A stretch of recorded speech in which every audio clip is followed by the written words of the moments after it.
Yeah. I want West in I place once more. Yeah, easy. You wanna know where I come from?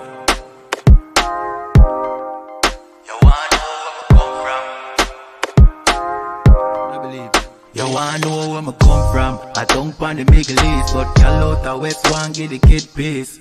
Me step over to pretty Christine, a big broad smile and giggling teeth. Have a brand new 4-5 pretty Christine. Me deal with the chica press pretty pristine. Them say them bad but we no intrigue. If you this now you top 10 killing increase. I we no join both sides. I one West are the best you fi know boy. You put a S on your chest when the chrome pint. Every bone a broke when left lone tribe.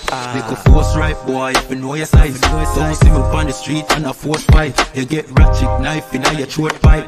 Man will make your chop flesh like your ghost rise. Give up the ghost, make it both white. Y'all shut up, bend over, pan to a pint. Fuck you, make you get wet like a boat ride.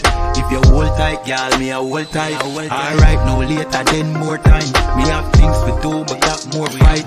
Lucky where the nanny, girl do a bright. Then we shoot the bumbo clad to a grind. That's where me come from. I don't pan the Middle East, but y'all out the West one get the kid piece. Me step over to pretty Christine, a big broad smile and giggling teeth. Have a brand new 4-5 pretty crisp clean. Me deal with the chica press pretty pristine. Them say them bad but we no intrigue. If you this now you top 10.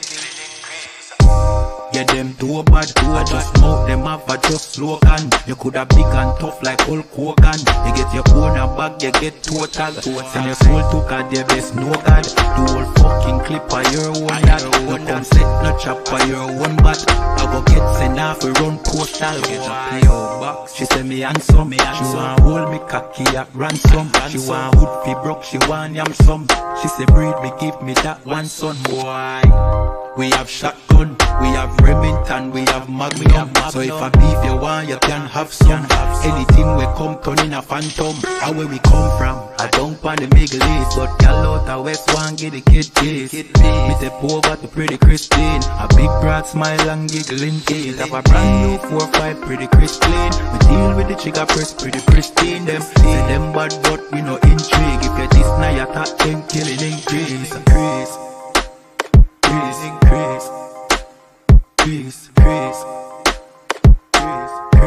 You know. Yeah, Z. I want West in I building. You know when we come through, just hide the gal them and hide the liquor.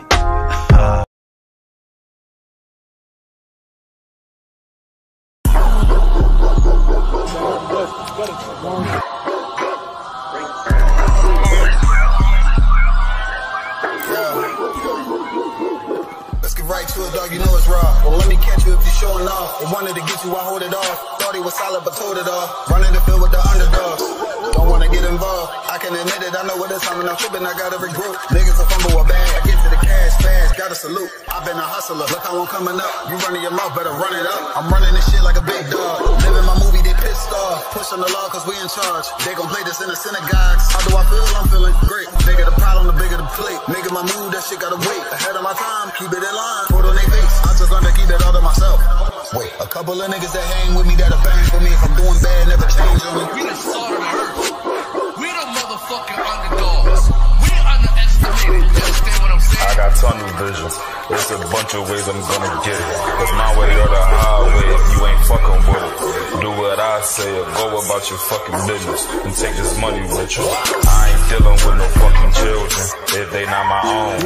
Going by myself, I'ma die alone. These bitches catch my wave and more just hopping on. They hear what I make, it starts to turn them on. I think it's sorceress, the way they ride the bone. The black magic stick, they stopping by my home when I'm not even home. I'd rather be alone, so I can conquer shit, and I can see it wrong. I just keep popping shit, cause I won't be here long. I'm hopping on the road, and get my knees along. She wanna drop it low, and get her eagle on. My new bitch bad as fuck, she look like me alone. I came up from the dirt, was born right under y'all.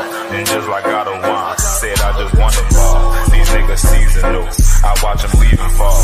The last gon' finish first, cause we some underdogs. They say the first shall be last, and the last shall be first. Nigga, we gon' rule this kingdom, nigga. This one West.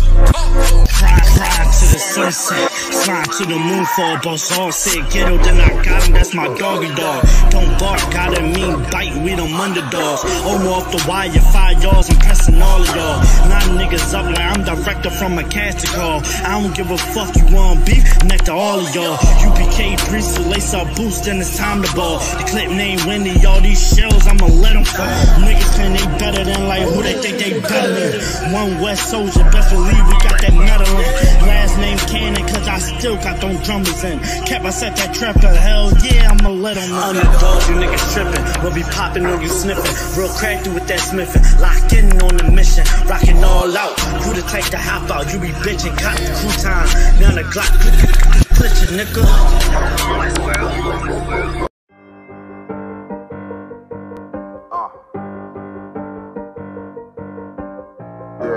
Get ready for an unforgettable experience at the Midwest Fire Weekend from August the 1st to the 4th.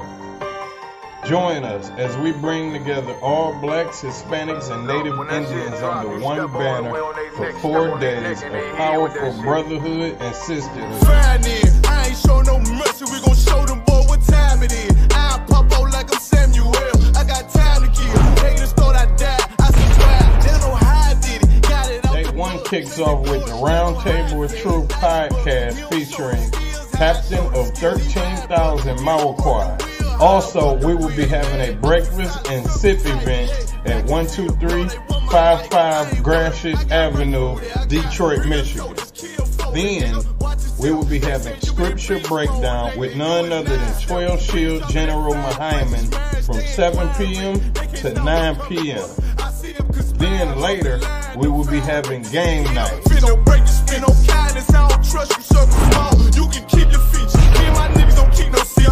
On August the 2nd, we will be having a street teaching and a food and clothing giveaway at the Detroit Transit Center from 10 a.m. to 4 p.m. Then you could join 13 Shield Commanding General Yohana for a powerful discussion. Are demons real and are they among them? From 7 p.m. to 9 p.m. After that, we will be having late night activities at Our Bar on 21530 Gratiot Avenue. On August the 3rd, we will be visiting the Charles H. Wright Museum from 12 p.m. to 2 p.m. And join us at the Action Impact Gun Range from 3 p.m. to 6 p.m. We're having an album release party at Flood's Bar and Grill for none other than Captain of 13,000 of Clyde Albright. Then, last but not least, we will be having the 7th annual Midwest Barbecue at Chandler Park from 10 a.m. to 8 p.m. This is not like any other barbecue you ever been to. Bring your children, bring your family and friends. It's free food and it's a safe environment. It's phone on it. What is it? Also, get you a room at our hotel for special rates. Book now for a comfortable stay close to all of the action. Purchase your tracks today.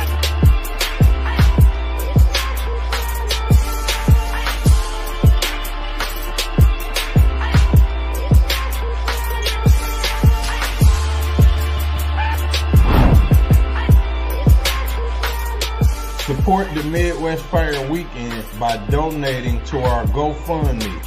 Visit the GoFundMe link in the description or scan the QR code to make a difference. Boston, it made niggas regroup. Had to shed light on a false image. UPK whole court. Now who the fuck won scrimmage to We're getting ready to have a Midwest Fire Weekend.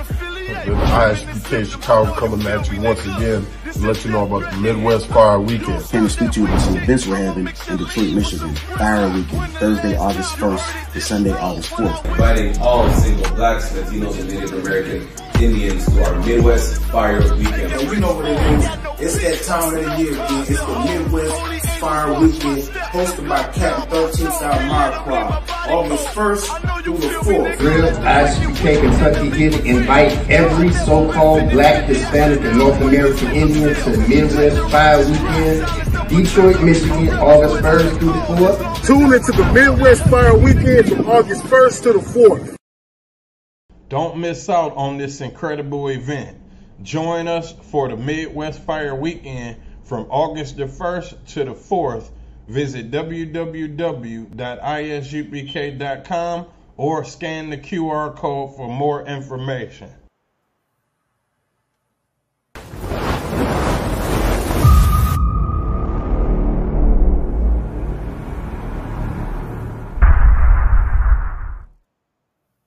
Hey, shalom, Yahweh Shabbat à tous nos frères, Yahweh Shamar, Laptan, Basham Yahweh à toutes nos sœurs.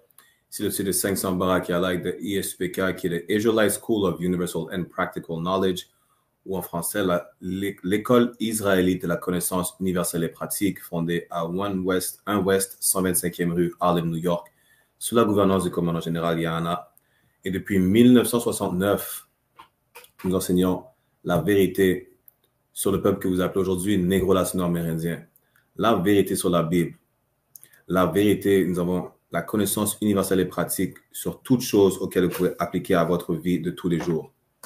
Et comme chaque jour, nous avons la classe d'histoire où on enseigne la vérité sur les mensonges, on démystifie les mensonges que vous avez appris à l'école ainsi qu'à l'église, ou même dans n'importe quelle autre institution à laquelle vous étiez allé dans votre vie, dans votre jeunesse, peu importe quoi que ce soit, vous comprenez? Et pourquoi il est important, encore une fois, d'assister aux classes de ISPK? Parce que dans aucune autre institution, aucune organisation, aucun groupe de personnes ne va vous montrer la vérité. Ils vont toujours vous induire en erreur. Et même lorsqu'ils vont continuer lorsque vous allez les attraper dans leurs mensonges, vous toujours trouver une excuse pour continuer à vous mentir d'une façon ou d'une autre. Voilà pourquoi il est important d'assister à ces classes-là. Voilà pourquoi il est important de comprendre que le peuple que vous appelez aujourd'hui négro-latino-amérindien sont les véritables juifs bibliques de l'Antiquité. Parce qu'à cause du manque de connaissances que vous avez, c'est l'une des raisons premières pour laquelle notre peuple est détruit aujourd'hui. Voilà la raison pour laquelle nous vivons dans l'enfer dans lequel nous vivons. Contrairement à ce que l'Église catholique vous apprend, à ce que l'Église chrétienne vous apprend, l'enfer n'est pas un lieu sous terre où vous allez brûler pendant l'éternité après votre mort. C'est là que encore une fois, l'enfer n'est pas une place où vous allez brûler pour l'éternité après votre mort. Non, comme on a vu la semaine dernière, l'enfer est une condition de vie. Et nous vivons en enfer. Les négro-latinos-amérindiens, nous sommes littéralement en enfer, dans des conditions de vie infernales, des conditions de vie déplorables. Allez voir Haïti, allez voir l'état des Antilles après l'ouragan Beryl qui vient juste de passer. On vient juste de subir un ouragan dans les petites Antilles, ainsi que ça a frappé la Jamaïque. Allez voir le résultat. Ça, c'est l'enfer.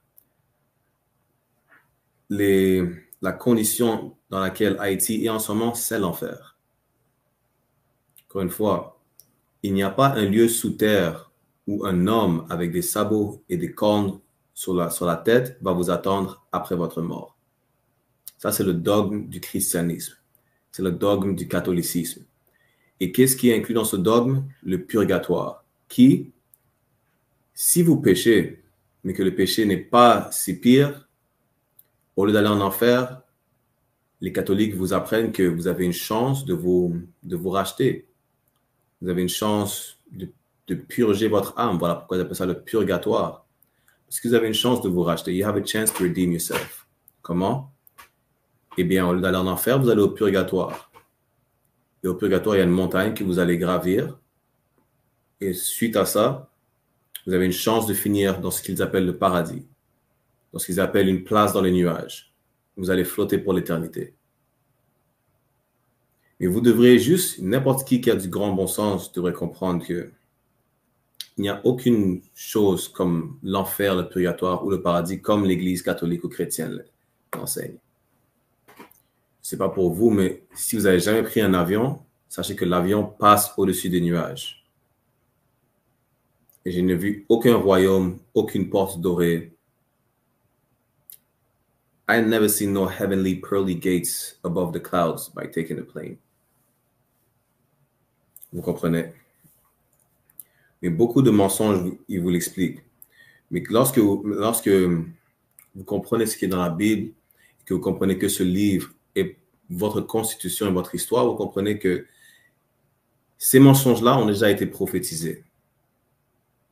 Donc, on nous a déjà averti que une personne, un peuple, une institution nous mentirait sur ce qui est écrit dans la Bible, nous mentirait sur la vérité de Dieu et aurait tourné la vérité de Dieu en mensonge. C'est aussi simple que ça. Et quand la Bible dit de prouver toute chose, laissez-moi vous prouver de quoi je parle. Pour ceux qui veulent voir mon écran, ce que je vais partager, parce que nous sommes live sur ISPK Montréal sur TikTok, vous pouvez aller sur notre chaîne YouTube ISPK Montréal, France, Martinique ou Haïti. Et aussi, si vous voulez faire partie de l'école, juste cliquez sur le lien de présence dans le chat. Allons dans Romains, chapitre 1, verset 25. Bien sûr, si vous avez des questions, des commentaires, mettez-les dans le chat. The class is in French, but if you have any questions or comments, feel free to put them in the chat.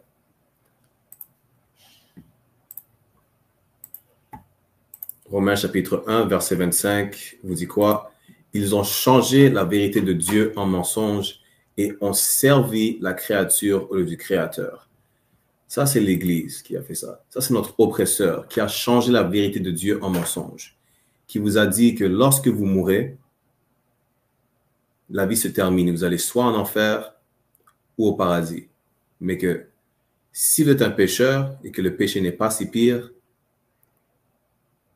eh bien, vous avez une chance de vous racheter en allant au purgatoire et gravir une montagne. Alors que la Bible vous dit quoi? La Bible vous dit qu'il n'y a pas un péché pire qu'un autre. Si vous êtes un voleur, vous êtes au même niveau que si vous êtes un homosexuel. Vous êtes au même niveau que si vous êtes un pédophile. Vous êtes au même niveau que si vous êtes un meurtrier. Il n'y a pas de péché pire qu'un autre. Vous êtes un tueur en série, vous êtes au même niveau qu'un fumeur. La Bible dit qu'il n'y a aucun péché qui excelle un autre, qui est au-dessus d'un autre.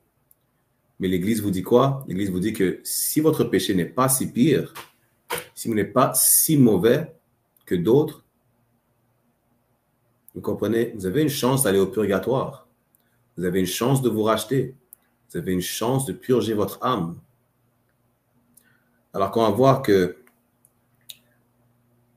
la raison pourquoi vous pensez qu'il y a une chose telle que le purgatoire, la raison pourquoi vous croyez au mensonge de l'Église, en partie, vous pouvez dire que c'est à cause d'un homme appelé Dante, mais ce n'est pas à cause de lui personnellement, spécifiquement. Mais il a écrit 3 poèmes. Premièrement, l'enfer qu'on a vu la semaine dernière, ainsi que le purgatoire qu'on va voir aujourd'hui. Et si on a le temps, le paradis, sinon on fera le paradis la semaine prochaine. Mais le point est que dans ce temps-là, qui était suite au temps médiéval, lorsque l'Église commençait à reprendre le pouvoir et que l'Empire caucasien reprenait le pouvoir, ils ont voulu retourner dans ce qu'ils appellent l'Antiquité classique. Donc, ils ont voulu l'Antiquité classique qui était le style gréco-romain. Et en faisant ça, c'est lorsqu'ils ont, comment on appelle ça? Ils ont commencé à blanchir toutes les images. Voilà pourquoi aujourd'hui vous avez l'image de Christ qui est blanc. Voilà pourquoi les images des apôtres et des prêtres sont blancs. Parce que pendant la Renaissance, qui est juste après le soi-disant Moyen-Âge, ils revenaient à l'Antiquité classique et ils ont tout repeint en blanc. Et ce qu'ils ont repeint, c'est non seulement ce qui était dans la Bible, mais aussi ça incluait les images telles que les images que vous avez aujourd'hui de l'enfer, avec les démons, les monstres et les morts dans un puits de feu. Pareillement, le purgatoire, Pourquoi est-ce que ça montre une montagne? Parce que c'est comme ça que Dante l'a décrit dans son poème de Purgatoire. Et que l'Église romano-catholique ou catholique romaine a fait ce qu'elle a engagé des peintres tels que Michel-Ange, tels que Leonardo da Vinci, Botticelli, pour repeindre en blanc toutes ces images-là. Et aussi pour illustrer les 3 poèmes de Dante. Et comme je dis, ce qui arrivait, c'est que dans le temps, c'est pas tout le monde qui avait le droit d'avoir une Bible. C'est vraiment les élites qui avaient le droit d'avoir la Bible. Et même ceux qui avaient une Bible, il fallait qu'ils sachent parler le latin. OK? Et ça, c'était même avant la machine à impression. Donc, comment est-ce que vous faisiez pour avoir une copie de la Bible? Il fallait que quelqu'un la retranscrive à la main. Donc, si vous pensez que c'est dur ou que ça peut prendre du temps de lire la Bible du début jusqu'à la fin, imaginez de la retranscrire page pour page, mot pour mot, du début à la fin. Donc, voilà une des raisons pourquoi ce n'est pas tout le monde qui avait une Bible. Donc, qu'est-ce que l'Église faisait pour expliquer ce qui était dans la Bible et pour vous donner une image? Eh bien, ils vous ont donné ces images-là que vous avez eues pendant la Renaissance. Voilà pourquoi il y en a beaucoup qui pensent que Jésus est blanc. Voilà pourquoi il y en a beaucoup qui pensent que l'enfer est une place sous terre où vous allez brûler pour l'éternité et que le diable est un homme avec des cornes et une queue et une fourche qui va vous attendre pour vous torturer l'éternité après votre mort. Voilà pourquoi vous pensez qu'il y a une montagne à gravir pour purger vos péchés, qui s'appelle le purgatoire.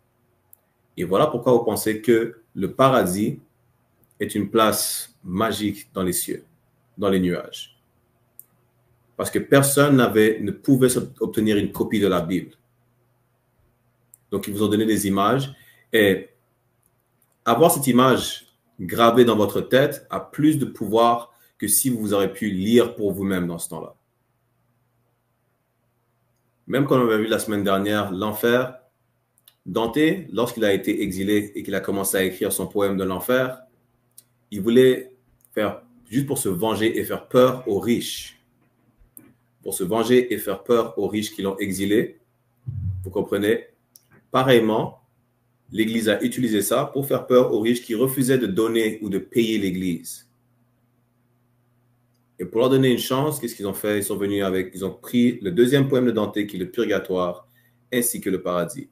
Alors que, premièrement, le purgatoire n'existe pas et que l'enfer et le paradis ne sont pas des places ni en dessous ni au-dessus de la terre, mais sur terre elle-même. Ce sont des places, ce sont des conditions de vie que vous obtenez lorsque vous revenez. Vous comprenez? Pourquoi on dit lorsque vous revenez? Parce que lorsque vous mourrez, ce n'est pas la fin pour vous. La Bible parle de réincarnation. Vous comprenez?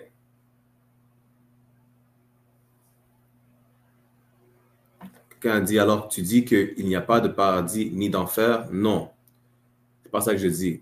Ce que je dis, ce n'est pas moi qui le dis, ce que même la Bible dit. Parce que la notion du paradis et de l'enfer qu'on apprend de l'Église, qui sont 2 places où on va brûler pour l'éternité après la mort, où on flotte dans les nuages après la mort, n'existe pas. L'enfer et le paradis dans la Bible sont des conditions de vie.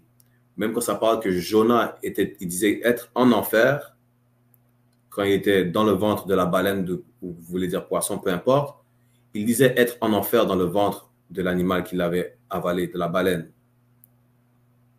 Donc, comment est-ce que vous pouvez expliquer que Jonas est en enfer dans le ventre d'une baleine si l'enfer, selon ce que l'Église dit, est une place sous terre où il brûlait pour l'éternité? Allez demander ça à votre pasteur. Mais encore une fois, comme on lit dans Romains chapitre 1, verset 25, ils ont changé la vérité de Dieu en mensonge et ont adoré et servi la créature au lieu du Créateur. Au lieu d'écouter ce qui est écrit dans la Bible, vous préférez écouter ce que l'Église catholique romaine vous dit alors qu'ils ont volé ses écrits et qu'ils vous mentent par rapport à ça. Jésus n'est pas blanc, l'enfer n'est pas sous terre et le paradis n'est pas dans les cieux après votre mort. Et par exemple, modifier la Bible, prouve alors à ce moment-là qu'ils ont modifié la Bible si tu crois qu'ils l'ont modifiée. Parce que moi, je peux te prouver où ça n'a pas été modifié. Vous comprenez? Donc, encore une fois, allons voir certains des mensonges. Allons voir le purgatoire. Qu'est-ce que le purgatoire?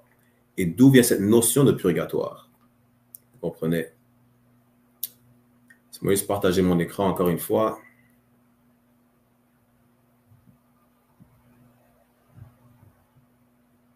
Alors, on fait comment pour être riche? sauf de l'argent. Mettez de l'argent de côté et vous serez riche. Financièrement. Comment on fait pour être riche spirituellement? Venez dans la ISPK, on va vous enseigner comment suivre les lois de Dieu. Voilà comment vous pouvez être riche spirituellement. Et vous pouvez qu'être riche spirituellement si vous êtes soi-disant un négro, latino ou amérindien dans ces derniers jours-là. Parce que ce sont seulement les 12 tribus d'Israël qui peuvent être riches spirituellement. Alors, avant de vous montrer le purgatoire, je vais juste répondre à cette question pour vous montrer ce que j'explique. OK, juste un instant.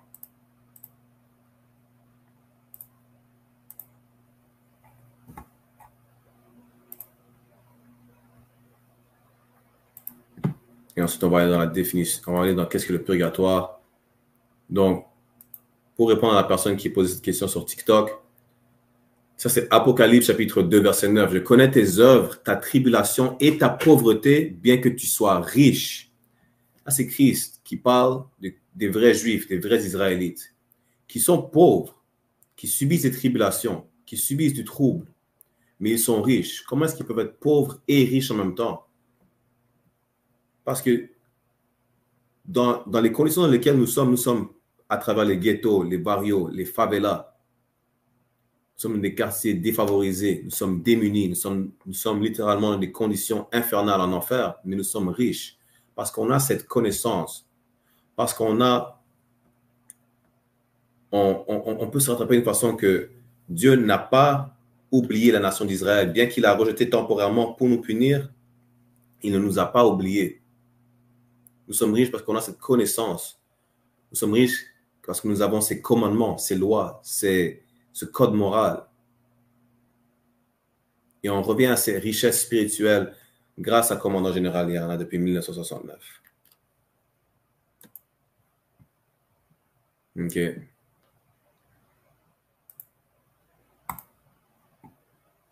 Si tu te suicides, tu vas en enfer. Tu ne vas pas en enfer brûler pour l'éternité. Encore une fois, il n'y a pas de place sous la terre où il brûle pour l'éternité. Si tu veux comprendre qu'est-ce que l'enfer, tu peux aller sur ISPK Montréal, France, Haïti ou Martinique sur YouTube. On a fait cette classe la semaine dernière. L'enfer, c'est une condition de vie. Il n'y a pas une place où tu vas brûler pour l'éternité après ta mort. Peu importe quel péché tu vas commettre. Tu comprends? Lorsque tu meurs, peu importe si peu importe if you get cremated, si tu te fais incinérer ou tu te fais enterrer, ton corps va périr, oui. Ton esprit revient à Dieu et après quelques générations, il revient sur terre. La Bible parle de réincarnation. Et si tu as péché, si tu n'as pas payé pour ton péché, tu as payé dans ta vie suivante. Mais tu ne vas pas savoir ça, par exemple. Parce que même, on va parler de ça dans la classe, que lorsque vous êtes réincarné, ce n'est pas comme si vous allez vous souvenir de votre vie précédente. Il n'y a rien de nouveau sous le soleil. Tout comme lorsque un fruit tombe, lorsque le dernier fruit d'un arbre tombe, l'arbre il meurt, l'arbre va revenir. Comment l'arbre va revenir? À partir de la graine de ce fruit qui est tombé de l'arbre. C'est aussi simple que ça. Hey, shalom, kala, yawashama, tabashim, yawashai. Mais si tu as d'autres questions, bien sûr, comme n'importe qui d'autre qui ont des questions, if anyone has questions, put them in the chat, comments, whatever the case is. Even if in English, we'll address them. Si vous avez des questions, des commentaires, mettez-les dans le chat, n'hésitez pas. OK? Donc, allons voir le purgatoire. Donc, dans le catholicisme, qui est juste une branche différente du christianisme, mais c'est vraiment la même chose, juste qu'ils croient peut-être quelques vagues différences, mais comme ça dit, le purgatoire est une étape de purification par laquelle les âmes des défunts morts en étant de grâce doivent cependant expier les péchés dont ils n'ont pas fait une pénitence suffisante avant leurs derniers instants. Juste là, ça vous montre que c'est vraiment... Premièrement, si le purgatoire existe vraiment, selon leur croyance, ils doivent montrer où le purgatoire est dans la Bible, qui ne l'est juste pas. Deuxièmement, comment que ça fait du sens alors que leur croyance, selon la croyance de l'Église, si vous faites du mal, vous allez en enfer, si vous faites du bien, vous allez au paradis. Mais selon la croyance des catholiques, il y a une place au milieu entre l'enfer et le paradis où vous avez l'option, vous avez la chance de purger les péchés que vous avez. Donc peut-être que vous n'êtes pas un tueur en série, mais C'est possible que vous avez déjà tué quelqu'un. Même si c'est une personne, peut-être que ce n'est pas aussi pire que le tueur en série. Donc, vous avez la chance de nettoyer vos péchés dans le purgatoire. Juste ça, ça devrait vous montrer que ça ne fait aucun sens ce qu'ils disent d'aller au paradis, au purgatoire ou en enfer. Parce qu'à ce moment-là, encore une fois, la Bible dit qu'il n'y a pas de péché plus haut qu'un autre. Tous les péchés sont au même niveau. Vous comprenez? Donc, comment est-ce qu'il y a une place où vous pouvez avoir une chance d'aller au paradis en nettoyant votre âme? Parce que le péché n'est pas aussi pire qu'un autre. Comme on a vu dans Romains chapitre 1, verset 25, ils ont changé la vérité de Dieu en mensonge. Ils vous mentent. Ça, c'est juste pour rassurer certains pécheurs. Vous comprenez? Parce qu'ils vous disent quoi? Peut-être bien que je suis un voleur, mais je n'ai jamais tué personne. Ils vous font penser qu'il y a un niveau lorsque ça vient par rapport au péché. Encore une fois, tous les péchés sont au même niveau.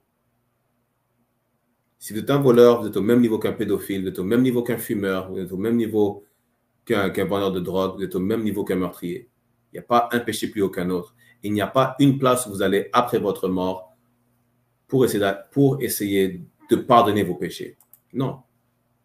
Vous allez payer pour vos péchés. Si vous n'avez pas payé pendant votre vie, vous allez payer pendant votre vie prochaine. Parce que vous allez être réincarné. Et s'il va falloir que vous payez pour vos péchés, vous allez payer pour vos péchés comme nous-mêmes, aujourd'hui, payons pour nos péchés, pour ce qu'on a fait dans le passé. Ce sont des prophéties qui vous expliquent qui sont les Israélites. Tout comme nos pères, nos ancêtres ont péché, on paye encore pour leurs péchés. Voilà pourquoi on a été réduit à l'esclavage. Voilà pourquoi on est dans des conditions infernales aujourd'hui. Vous comprenez? Continuons à lire. Ceux qui meurent dans l'amitié de Dieu, mais imparfaitement purifiés, c'est-à-dire avec des résistances à l'amour de Dieu, bien qu'assurés de leur salut éternel, connaissent après leur mort cette période d'épreuve qui les libère totalement du mal. Donc, encore une fois, ça parle de salut éternel, comme si, selon l'Église, tout le monde a une chance d'être sauvé. Tant que Dieu vous aime, vous comprenez, tant que Dieu vous aime, vous avez une chance d'être sauvé. Voilà pourquoi vous allez au purgatoire. On va voir qu'est-ce que la Bible dit par rapport à ça. Juste un instant.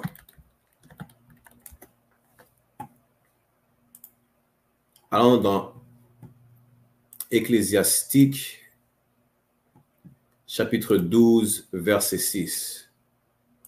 Donc, si Dieu vous aime, même si vous êtes un pécheur, même si vous faites du mal, si Dieu vous aime, vous avez la chance d'aller au purgatoire. Selon ce que l'Église dit. Mais voyons voir ce que la Bible dit.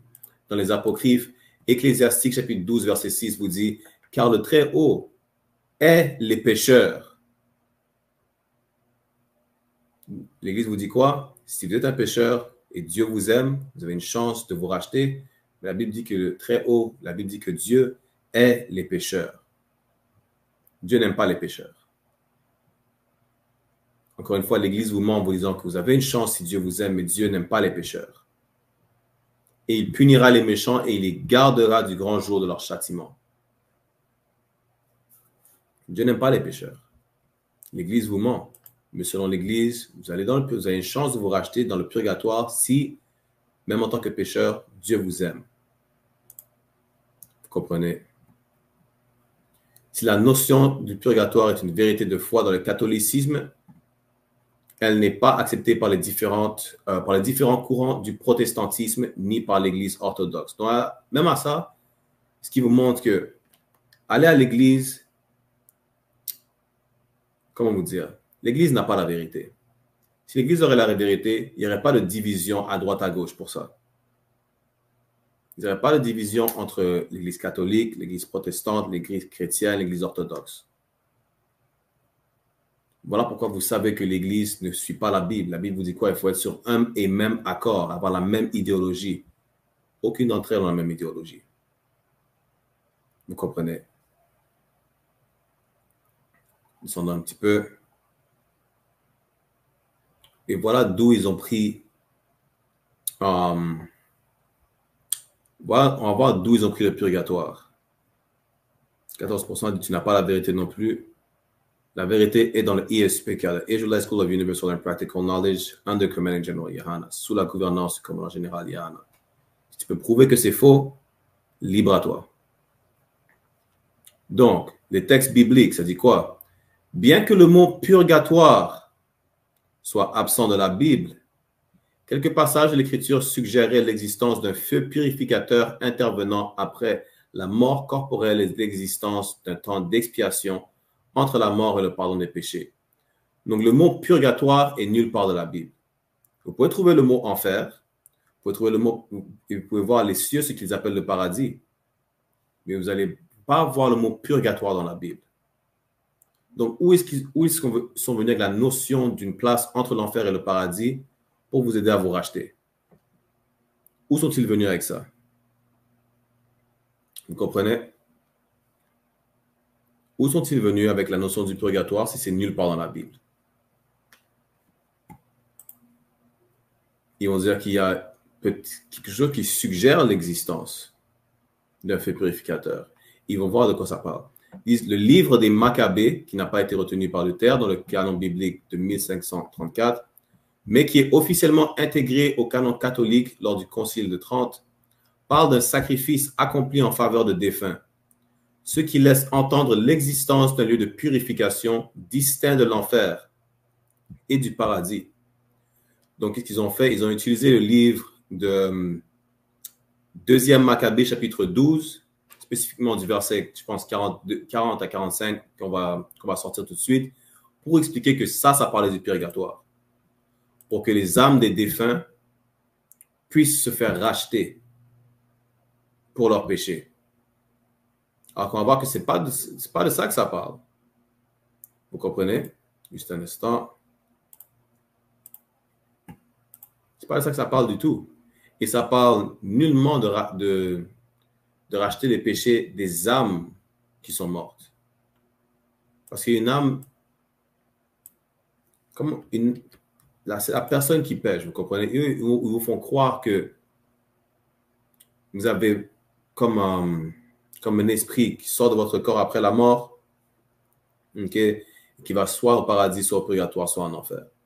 Alors que c'est nulle part dans la Bible. Personne ne peut le prouver. Mais allons dans Maccabée, chapitre 12. On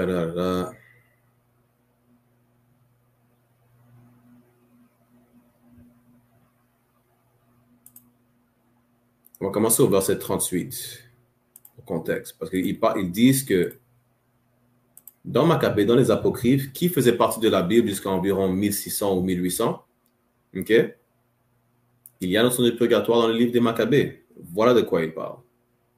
Mais on voit que ça ne parle pas de purgatoire dans le livre de 2e Maccabée. Continuons à lire, après on va le sortir, ok? Puis, ayant fait une collecte de 2000 drachmes, il l'envoya à Jérusalem afin qu'on offrît un sacrifice pour le péché, agissant fort, bien et noblement d'après le concept de la résurrection. Car s'il n'avait pas espéré que les soldats tombés dussent ressusciter, il était superflu et sot de prier pour les morts. Et il envisageait qu'une très belle récompense est réservée à ceux qui s'endorment dans la piété. C'était là une pensée sainte et pieuse. Voilà pourquoi il fit faire ce sacrifice expiatoire pour les morts afin qu'ils fussent délivrés de leurs péchés. Donc, ok. Le fait, on va lire le contexte de ce qu'on vient de lire dans 2e Maccabée. Parce que le contexte, ça ne parle pas d'une place où les âmes se font racheter après leurs péchés. Non. Et laissez-moi vous montrer ça. Donc, on va commencer au verset 38. 2e Maccabée, chapitre 12, verset 38. Judas rassembla son armée et se rendit dans la ville d'Odolam. Le 7e jour, ils se purifièrent selon la coutume et célébrèrent le sabbat au même endroit. Pourquoi se purifièrent? Que vous allez voir que ça parle que lorsque les Israélites avec Judas Maccabée, ils revenaient d'une bataille, ok? Et vous êtes impur ou vous êtes pas propre ou impur lorsque vous avez côtoyé des corps, okay, des cadavres, pendant 7 jours. Voilà pourquoi ça dit qu'ils ont dû rester impurs pendant 7 jours. Vous comprenez? Verset 39 vous dit quoi? Le lendemain, comme d'habitude, Judas et ses compagnons vinrent pour ramasser les corps de ceux qui avaient été tués et pour les enterrer avec leurs frères dans les tombeaux de leur père. Donc, les corps qu'ils vont ramasser, ce n'est pas les corps contre ceux avec qui ils se sont battus, mais les corps de leurs frères, de leurs frères qui sont morts pendant la bataille. Vous comprenez? Et c'est notre coutume de les enterrer pareillement auprès de nos pères. Donc, voilà ce qu'ils faisaient. Verset 40. Deuxième Maccabée, chapitre 12, verset 40. Sous les tuniques de chacun des tués, on trouva des objets consacrés aux idoles des Jamnites, ce que la loi interdit aux Juifs. Et chacun comprit que c'était pour cela qu'ils avaient été tués. Donc, lorsqu'ils ramassèrent les corps, lorsqu'ils ramassèrent les corps pour les ramener, pour les enterrer, selon la coutume israélite, ils ont remarqué que ceux qui avaient été tués avaient des objets consacrés aux idoles. Donc, peut-être c'était une statue consacrée à un faux dieu des Jamnites, qui est une autre nation. Ou peut-être c'était un pendentif, peu importe, mais c'était consacré à une idole. Et voilà pourquoi ils étaient morts, parce que Dieu n'était pas avec eux. Dieu ne les a pas protégés de la mort.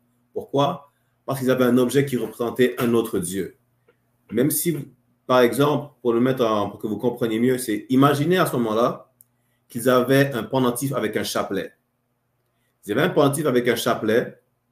S'ils avaient une mini-statue de Bouddha ou de Shiva ou peu importe, eh bien, ils auraient été tués pour ça pendant la bataille. Dieu ne les aurait pas protégés. Pourquoi? Parce qu'ils avaient quelque chose qui représentait une idole ou un faux Dieu. Et Dieu a dit qu'il ne fallait vénérer aucun autre Dieu que lui. Et voilà pourquoi ils sont morts. Judas et ceux qui sont demeurés en vie ont constaté que leurs frères qui sont morts avaient des objets consacrés aux idoles d'une autre nation, ce qui est contre la loi. Et si vous allez à l'encontre de la loi, eh bien vous péchez. Et voilà pourquoi ils ont été tués. Ok, allons verset 41.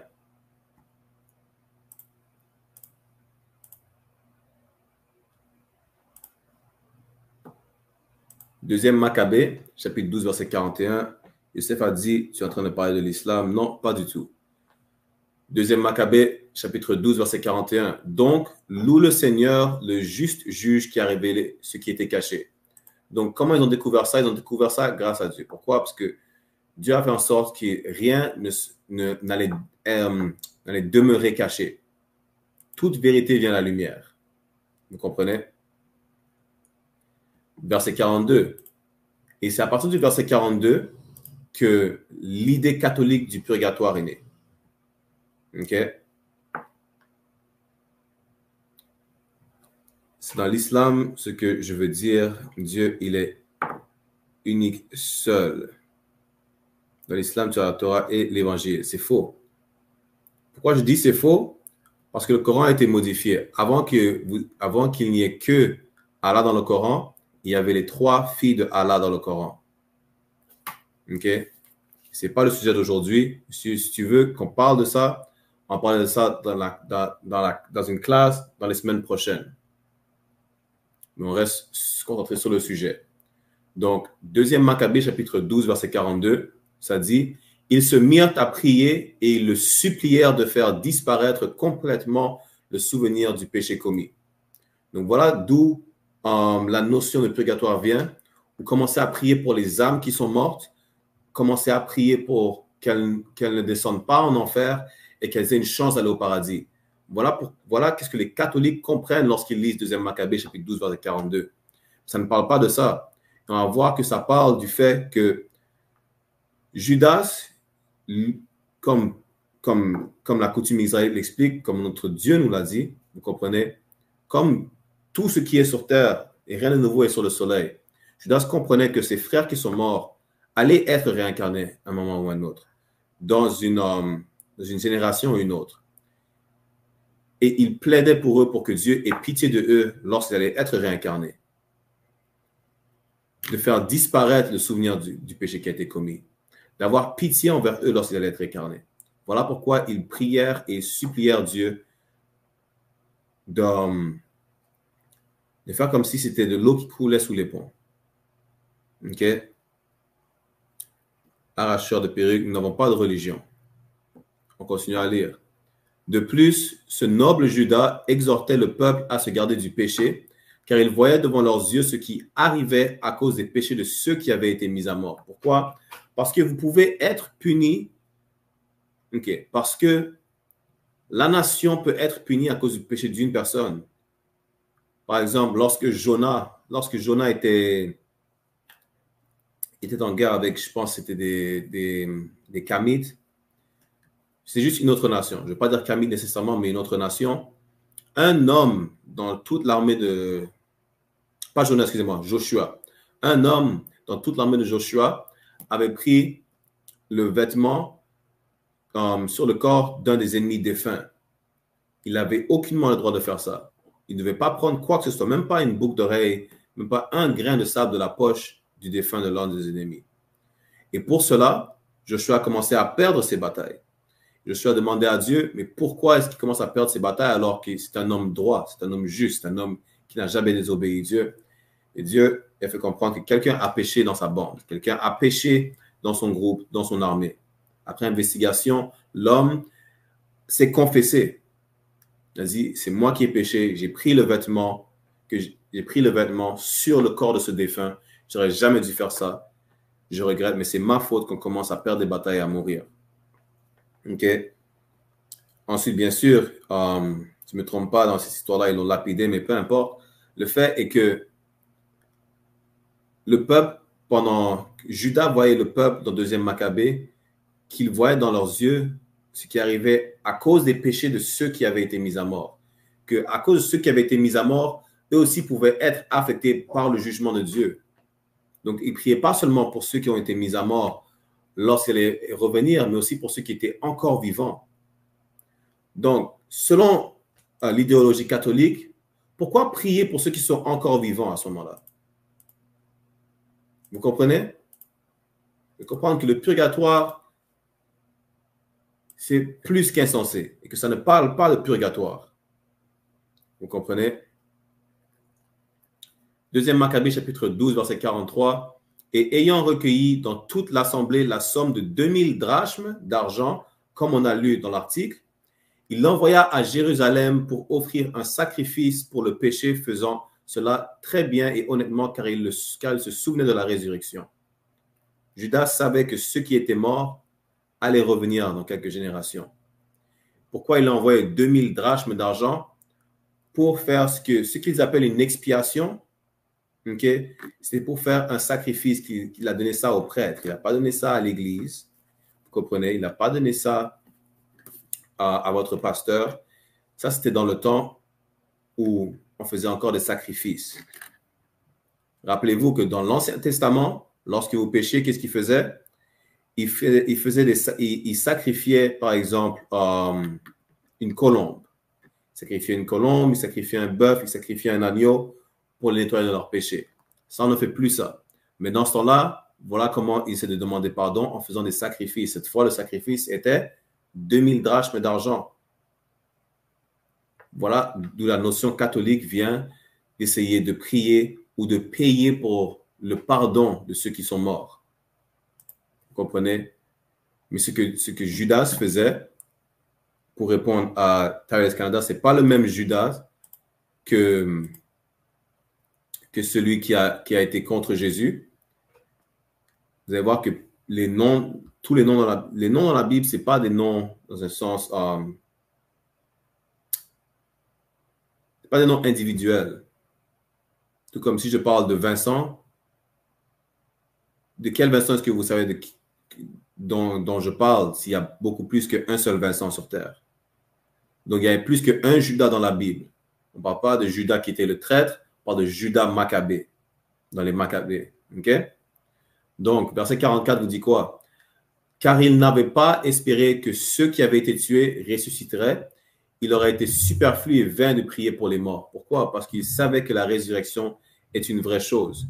Si ceux qui avaient été péchés n'allaient pas être ressuscités et qui avaient aucunement, que leur péché allait aucunement les affecter après leur mort, tout comme ça n'allait aucunement affecter ceux qui étaient encore en vie, il n'aurait pas prié, il n'aurait pas demandé pardon pour eux. Vous comprenez? Mais car il sait qu'ils vont revenir des générations plus tard, il demande pardon. Même s'il a lui-même, Judas n'a pas péché, il demande pardon pour ceux qui ont péché. Voilà pourquoi il faisait ça. Vous allez voir en verset 45, il vous dit quoi? 2 Maccabée, chapitre 12, verset 45. Et comme il savait qu'une grande grâce était réservée à ceux qui mouraient selon Dieu, ce fut une pensée sainte et bonne. Pourquoi? Parce que ceux qui meurent dans les bonnes voies de Dieu, ceux qui meurent sans avoir péché, ils savent qu'ils vont être bénis. Ils savaient qu'ils allaient être bénis. Ils ne s'inquiétaient pas pour eux. Ils s'inquiétaient surtout pour ceux qui avaient péché et qu'ils allaient revenir et sûrement être nés dans des conditions infernales. Et voilà, ça dit quoi? C'est pourquoi il fit une réconciliation pour les morts, afin qu'ils soient délivrés du péché. Voilà d'où vous avez cette notion de purgatoire. Pourquoi? Parce que selon les catholiques, qu'est-ce que le purgatoire? Le purgatoire est l'endroit où vous allez pour vous faire nettoyer de vos péchés. Mais ceux qui sont morts pendant la bataille avec Judas Maccabée, ils ne sont pas allés au purgatoire. Leur esprit retourne vers Dieu et ils reviendront sur terre. Comme toute personne reviendra et va répondre des péchés qu'ils ont commis. Donnez-moi juste un instant. Allons dans Psaume chapitre 102, verset 29. Et je ne vois pas toutes les questions, les commentaires, donc c'est possible que j'en saute quelques-uns. Exactement, comme Tyrus a dit, nous ne sommes pas des Khazars sionistes. Déjà, les Khazars sont des békés, ou ce que vous appelez des blancs. Nous ne sommes ni sionistes, nous sommes des Israélites. Exactement. Donc, j'ai dit quoi? Psaume chapitre 102.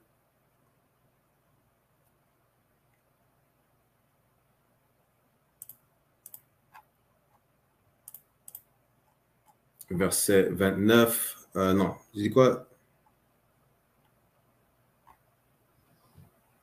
Pas Psaume chapitre 102, verset 29, excusez-moi. Psaume chapitre, donnez-moi un instant. Je vais vous montrer que lorsque vous mourrez, ce n'est pas pour l'éternité. Vous n'allez pas disparaître, vous allez revenir des générations plus tard. Ok, donnez-moi juste un instant.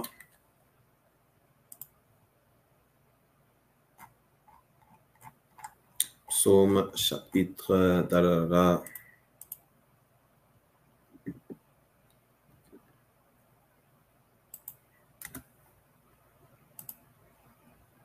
« 104, verset 29. Excusez-moi pour ça.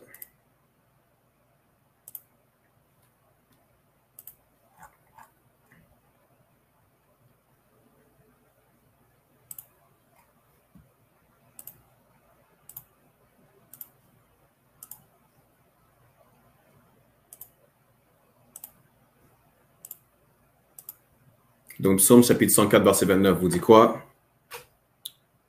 Tu caches ton visage, ils sont troublés, tu leur retires leur souffle, ils meurent et retournent à leur poussière. Quoi? Parce que notre culture en tant qu'Israélite est de se faire enterrer. Vous comprenez? Lorsque vous faites enterrer, qu'est-ce qui arrive? Qu'est-ce qui arrive lorsque vous faites enterrer? Eh bien, votre corps se décompose, retourne à la poussière. Ensuite, Psaume chapitre 104, verset 30, vous dit, c'est un instant, tu envoies ton souffle et tout est créé et tu renouvelles la face de la terre. Donc, ce n'est pas pour toujours. Tout ce qui est sur terre est renouvelé. Vous comprenez? Tout sur terre est renouvelé. Il n'y a pas une chose qui disparaît pour de bon. Tout sur terre est renouvelé. Vous comprenez? Aussi simple que ça. Donnez-moi juste un instant. Allons dans Ecclésias. Non, c'est laquelle? Oui, Ecclésias chapitre 1, verset 9.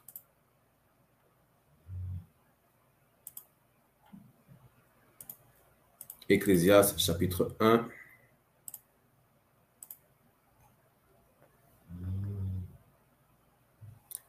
Verset 9. Dans Ecclésias chapitre 1, verset 9, ça vous dit quoi? Ce qui a été, c'est ce qui sera. Ce qui s'est fait, c'est ce qui se fera. Il n'y a rien de nouveau sous le soleil. Pourquoi? Parce que ce qui a été va revenir. Ce qui a déjà été fait continuera à se faire. Il n'y a rien de nouveau sous le soleil. Que ce soit l'eau qui coule sous les ponts, que ce soit l'arbre dont le dernier fruit tombe et il meurt, il n'y a rien de nouveau sous le soleil. Apparemment, lorsque vous mourrez, votre esprit va retourner vers Dieu, il va le renvoyer sur terre. Et vous allez naître de nouveau. Vous allez être réincarné. Est-ce que vous allez vous rappeler de votre ancienne vie? Vous n'allez pas vous rappeler de votre ancienne vie. C'est là que je partage le mauvais écran. Vous n'allez pas vous rappeler de votre ancienne vie. Parce que tel, Dieu a fait les choses. Ecclésiaste, chapitre 1, verset 10. Y a-t-il une chose dont on puisse dire, voici c'est nouveau? Cela existait déjà depuis longtemps avant nous. Donc, il n'y a aucune chose que vous pouvez dire, ça c'est nouveau. Même si vous parlez par exemple du téléphone. Le téléphone n'est pas nouveau dans le sens où c'est un moyen de communication, tout comme auparavant, il y avait des moyens de communication.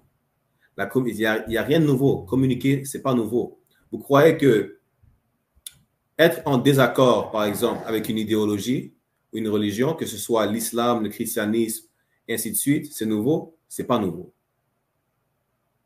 Vous comprenez? Être en accord ou en désaccord n'est pas nouveau. Toutes les drogues que vous voyez aujourd'hui, dans les temps anciens, vous croyez que c'est nouveau aujourd'hui d'être accro à une drogue? Ce n'est pas nouveau.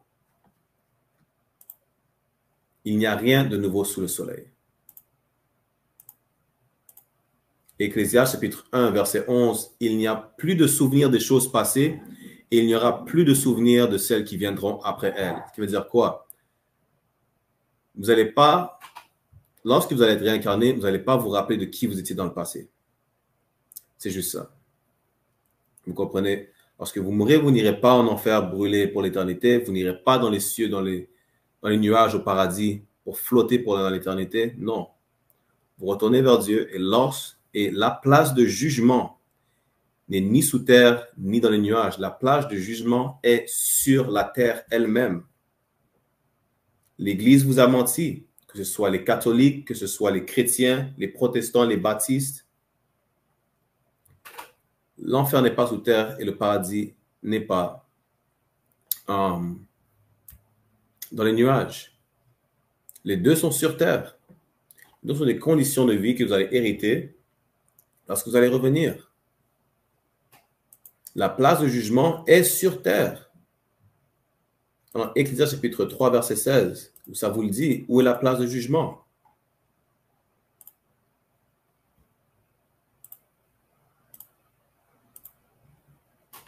C'est un instant. Ecclésiaste chapitre 3, verset 16. J'ai aussi vu sous le soleil qu'au lieu de jugement, il y avait de la méchanceté. Qu'est-ce qui est sous le soleil? Même pour ceux qui sont sur TikTok, qu'est-ce qui est sous le soleil?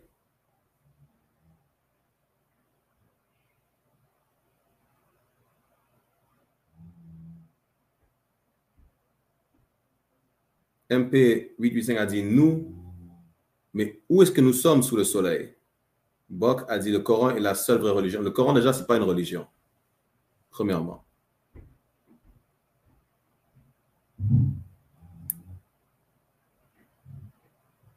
Donc, MP85 a dit nous. Mais où sommes-nous sous le soleil? Nous sommes sur terre. Nous sommes sur terre. La place de jugement est sur terre. Là, il y avait de la méchanceté, c'est sur terre. Et comment vous savez que la place de jugement n'est ni sous la terre, dans ce qu'ils appellent l'enfer, ni dans le purgatoire, qui est un lieu entre l'enfer et le paradis, ou dans les nuages? Comment est-ce que ça peut être dans les nuages, dans ce qu'ils appellent le paradis? Si vous faites des bonnes choses, vous allez dans les nuages. Alors, ça dit que sur la place de jugement, il y avait de la méchanceté. Donc, est-ce que ça veut dire qu'il y avait de la méchanceté si vous faites juger au paradis? La place de jugement est sous le soleil. Qu'est-ce qui est sous le soleil? C'est la terre. Voilà où est la place de jugement. Pas sous terre, pas dans les nuages, pas dans une autre dimension où vous allez gravir une montagne pour nettoyer vos péchés. ce qu'ils appellent le purgatoire. Non. La place de jugement est sur terre. Et qu'au lieu de justice, il y avait de l'iniquité.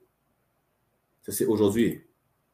Il n'y a aucune justice aujourd'hui sur la terre. Il n'y a que de l'iniquité et de la méchanceté, que du mal, que du mauvais. Vous comprenez? Verset 17. J'ai dit dans mon cœur, Dieu jugera le juste et le méchant. Donc, le juste et le méchant se feront juger à la même place. Pas dans différentes dimensions.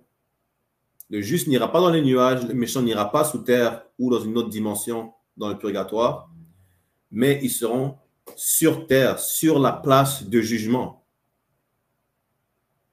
Et Dieu jugera le juste et le méchant. Ça ne dit pas qu'il va les juger séparément dans deux endroits différents. Parce que la place de jugement est où? Sous le soleil. Ça ne dit pas la place de jugement pour le méchant et une place différente que pour le juste.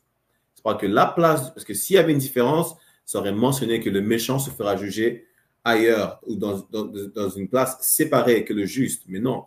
La place de jugement pour le juste et le méchant est sous le soleil. Encore une fois, Ecclésiaste, chapitre 3, verset 17, vous dit, Dieu jugera le juste et le méchant.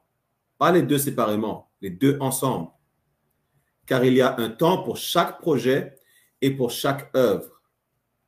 Vous comprenez? Chaque chose en son temps. Arrêtez là. Le purgatoire n'existe pas. Vous comprenez? Le purgatoire n'existe pas. C'est un mot qu'ils ont inventé. On va même vous montrer l'étymologie du terme purgatoire. C'est un mot grec. Excusez-moi, je veux dire, c'est un mot du latin.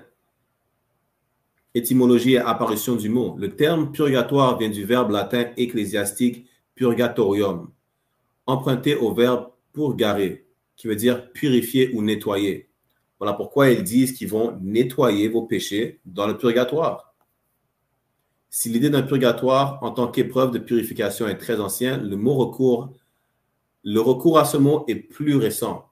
Le substantif purgatorium n'est attesté pour la première fois qu'en 1133.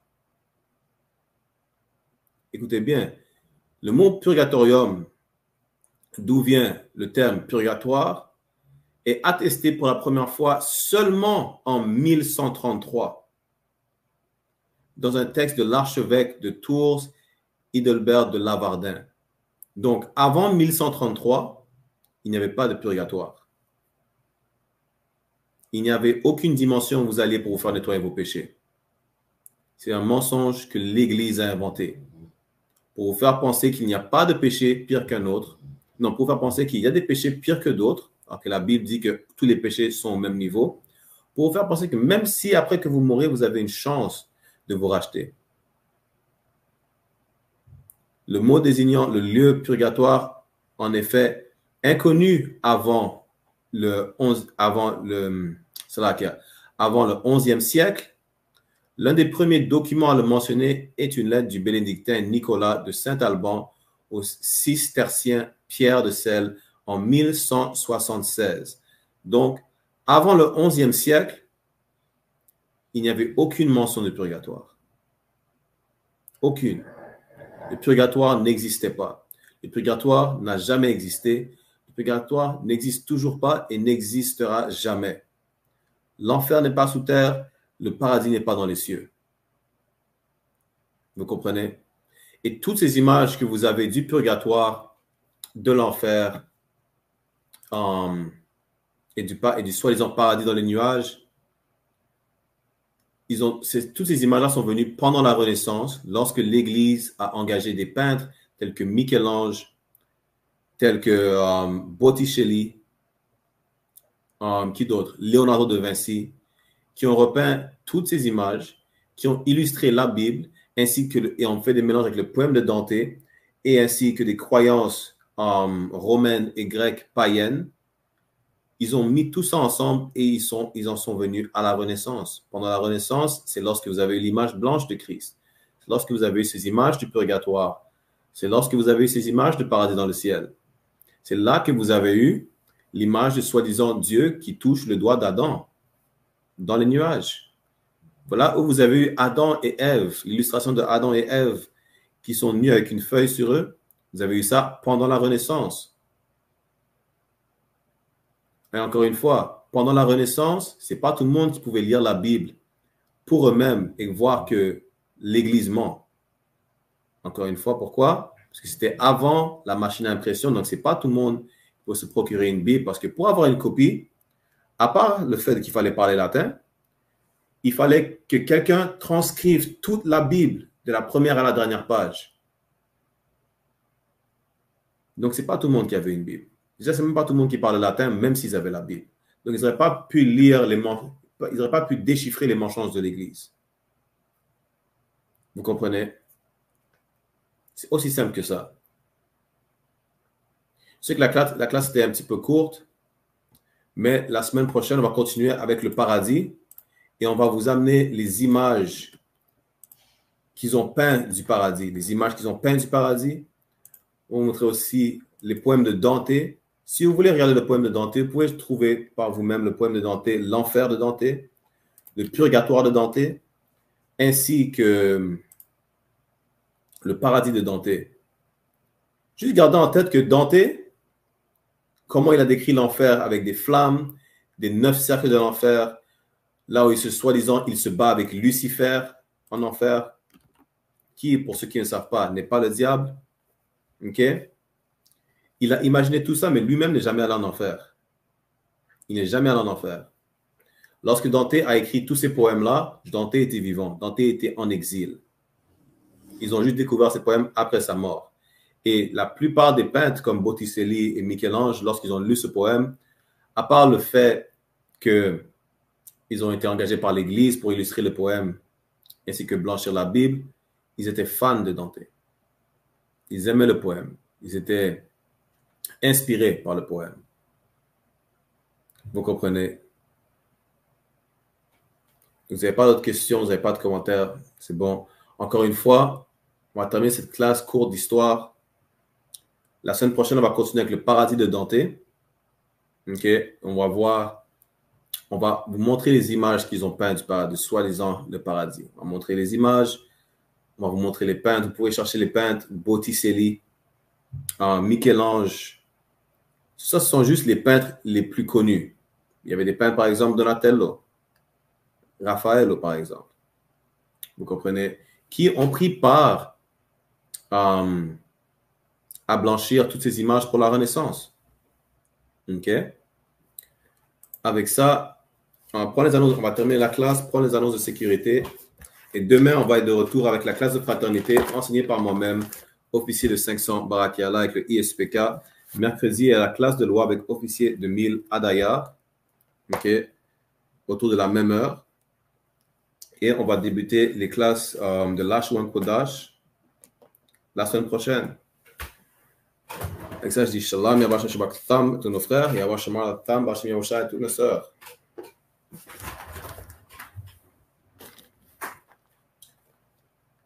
Nous sommes le ISPK, commencé à 1 Ouest, 125e rue, Harlem, New York, sous la gouvernance du commandant général Yana. Règle pour nouveaux frères et nouvelles sœurs, si un frère ou une sœur viennent dans l'école, ils sont hors limite pendant 6 mois. Ils sont seulement salués. Ils ont besoin de se séparer, de se débarrasser du monde. S'ils ont besoin de transport, l'enseignant les arrangera. Après 6 mois, si un frère ou une sœur a un intérêt en une personne en particulier, il ou elle doit avoir la permission du chef pour parler à cette frère ou cette sœur. Et il y a un autre 6 mois où ce frère et cette sœur se courtiseront. Après cette période de 6 mois, le frère et la sœur auront la permission de se marier. La dîme qui est un commandement.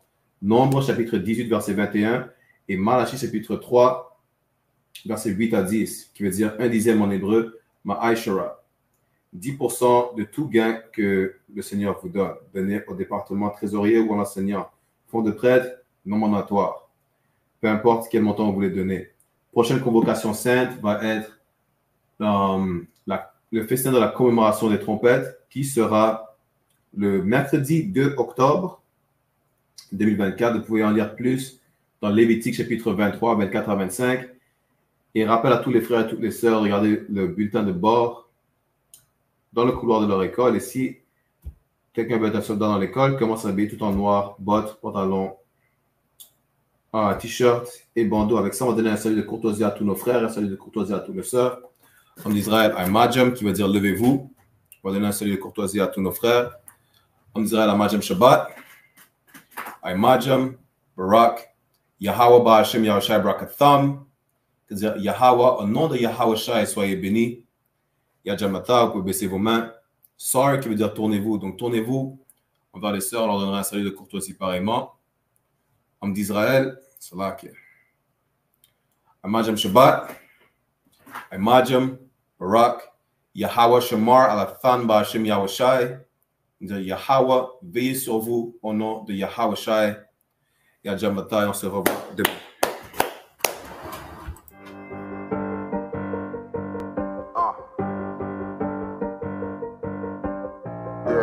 Get ready for an unforgettable experience at the Midwest Fire Weekend from August the 1st to the 4th.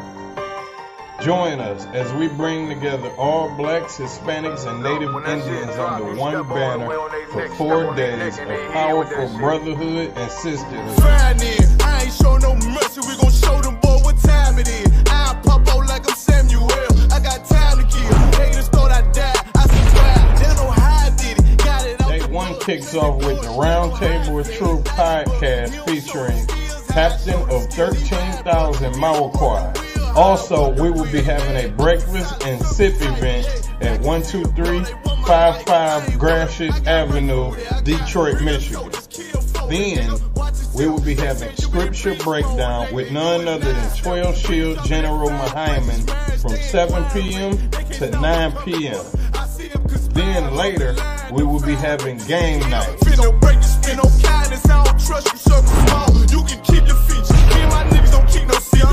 On August the 2nd, we will be having a street teaching and a food and clothing giveaway at the Detroit Transit Center from 10 a.m. to 4 p.m. Then you can join 13 Shield Commanding General Yohana for a powerful discussion. Are demons real and are they among them? From 7 p.m. to 9 p.m. After that, we will be having late night activities at our bar on 21530 Gratiot Avenue. On August the 3rd, we will be visiting the Charles H. Wright Museum from 12 p.m. to 2 p.m. And join us at the Action Impact Gun Range from 3 p.m. to 6 p.m. We're having an album release party at Flood Bar and Grill for none other than Captain of 13,000 of Clyde Abaraya. Then, last but not least, we will be having the 7th annual Midwest Barbecue at Chandler Park from 10 a.m. to 8 p.m. This is not like any other barbecue you ever been to. Bring your children, bring your family and friends. It's free food and it's a safe environment. If some ain't know that, what is it? Also, get you a room at our hotel for special rates. Book now for a comfortable stay close to all of the action. Purchase your tracks today.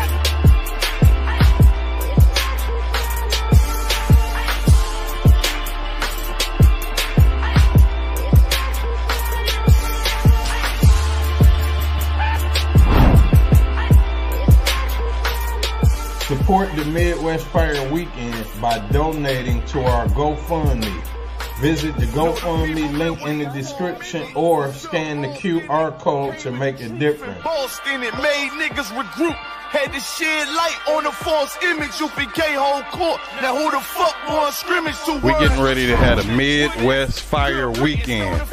The ISPK Chicago coming at you once again to let you know about the Midwest Fire Weekend. Here to speak to you about some events we're having in Detroit, Michigan. Fire Weekend, Thursday, August 1st to Sunday, August 4th. Inviting all single blacks, Latinos, and Native American Indians to our Midwest Fire Weekend. And you know what it is. It's that time of the year, again. It's the Midwest Fire Weekend hosted by Captain 13 South Marquardt, August 1st through the 4th. Real ISUK Kentucky here to invite every so-called Black, Hispanic, and North American Indian to the Midwest Fire Weekend, Detroit, Michigan, August 1st through the 4th. Tune into the Midwest Fire Weekend from August 1st to the 4th. Don't miss out on this incredible event.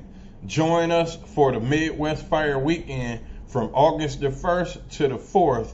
Visit www.isupk.com or scan the QR code for more information.